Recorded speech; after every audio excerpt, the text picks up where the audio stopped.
সব সন্তানই প্রিয় তার বাবা মার কাছে, কিন্তু চ্যালেঞ্জ হয় যখন সে সন্তান হয় বিশেষ চাহিদা সম্পন্ন। এটি নিউজের পাওয়ার প্যারেন্টস সম্মাননা পাওয়া মায়েদের স্বপ্ন একটাই, তাদের সন্তানের মতো প্রতিটি সন্তান যেন পায় সমাজের সহানুভূতি, সুশিক্ষা আর দীর্ঘমেয়াদী নিরাপত্তা, সাধারণ ৮-১০টা শিশুর মতো সম্মান নিয়ে বেঁচে থাকার অধিকার।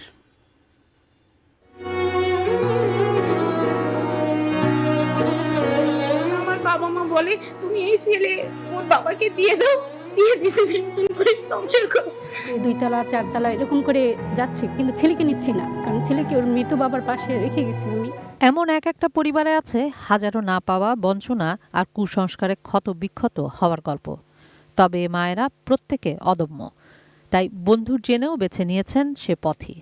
কারো চোখে তাদের শিশুরা এখনো অবহেলিত হলেও তাদের জন্যই তাদের প্রতিদিনের এ লড়াই। বুঝতে পারি না যে আমার বাচ্চাকে সবাই খুব নেগলেক্ট ভাবে দেখে, আমার কি ওর সবচেয়ে কাছের যে মানুষ সে বাবা বুঝে তো তাকে গ্রহণ করতে পারে নাই।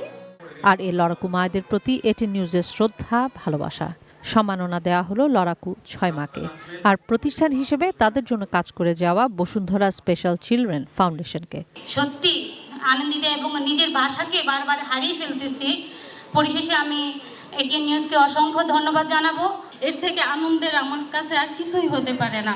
আমার বড় ছেলে এখন ক্লাস 2-তে পড়ে, যে ছেলে এক সময় কারোর সাথে কথা বলতো না কিছু, আর পড়ালেখা তো দূরেই থাক। আমাদের বাচ্চাদেরকে নিয়ে যাতে আমরা এগিয়ে যেতে পারি তার জন্য এত সুন্দর করে একটা পদক্ষেপ, তার জন্য চিরকৃতজ্ঞ।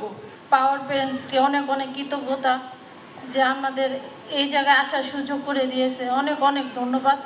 এটিএন চ্যানেলের জন্য অনেক দোয়া এবং ভালোবাসা যে এই এত বড় মহৎ উদ্যোগ তাদের, আমাদের সন্তান এবং আমাদের মাকে এত বড় সম্মাননা জানানোর জন্য। বিশেষ চাহিদা সম্পন্ন শিশুদের প্রতি একটু যত্ন, ভালোবাসা আর সঠিক তত্ত্বাবধান যে ওদের নিয়ে যেতে পারে বহুদূর, এ মঞ্চই যেন তার স্বাক্ষর। সম্মাননা পাওয়া পাওয়ার প্যারেন্টদের প্রত্যাশা এটিএন নিউজের এমন মহতী উদ্যোগ হয়তো নতুন করে ভাবাবে সবাইকে, আরও মানবিক হবে এ সমাজ সবার প্রতি।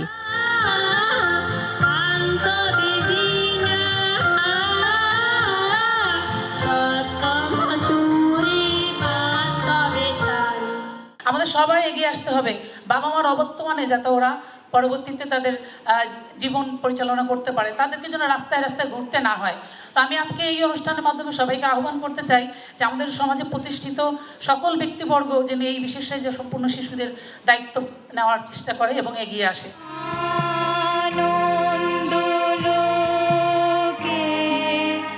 অটিজম মনোবিকাশের একটি সমস্যা, তাই সম্ভাবনার আধার এরাও। প্রয়োজন শুধু একটু সাহস জুগিয়ে শক্ত করে হাতটা ধরা।